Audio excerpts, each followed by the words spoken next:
বিএনপির চেয়ারপারসন বেগম খালেদা জিয়ার রোগ মুক্তি ও সুস্থতা কামনায় সিদ্ধিরগঞ্জে দুটি দোয়া ও মিলাদ মাহফিলের আয়োজন করে নারায়ণগঞ্জ মহানগর যুবদলের আওতাধীন সিদ্ধিরগঞ্জ থানা যুবদল। বাদ আসর ক্যানেলপাড় বাতানপাড়ায় শহীদুল ইসলামের সার্বিক তত্ত্বাবধানে অনুষ্ঠিত প্রথম অনুষ্ঠানে প্রধান অতিথি ছিলেন নারায়ণগঞ্জ ৩ আসনের বিএনপি মনোনীত প্রার্থী ও বিএনপির নির্বাহী কমিটির সদস্য আজহারুল ইসলাম মান্না।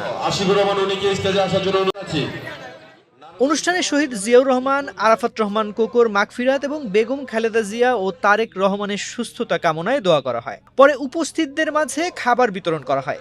অনুষ্ঠানে বিশেষ অতিথি হিসেবে উপস্থিত ছিলেন মহানগর যুবদলের আহ্বায়ক মনিরুল ইসলাম সজল ও সদস্য সচিব শাহেদ আহমেদ। এছাড়া উপস্থিত ছিলেন আব্দুল্লাহ আল মামুন, ইমাম হোসেন বাদল, বাবুল প্রধান, মাজিদুল হক, মজিবুর রহমান, মমিনুর রহমান বাবু, সাইফুদ্দিন মাহমুদ ফয়সাল, নূরে এলাহি সোহাগ, সাইফুল ইসলাম আপন ও আলী নূর সহ যুবদল ও অঙ্গ সংগঠনের নেতাকর্মীরা। এদিকে একই দিনে বাদজোহর সিদ্ধিরগঞ্জের ইব্রাহিম টেক্সটাইল মিলের বালুর মাঠেও আরও একটি দোয়া ও মিলাদ মাহফিল অনুষ্ঠিত হয়। এতে বিপুল সংখ্যক আলেম ওলামা, মাদ্রাসার শিক্ষার্থী সহ বিএনপি ও অঙ্গ সংগঠনের নেতাকর্মীরা অংশ নেন।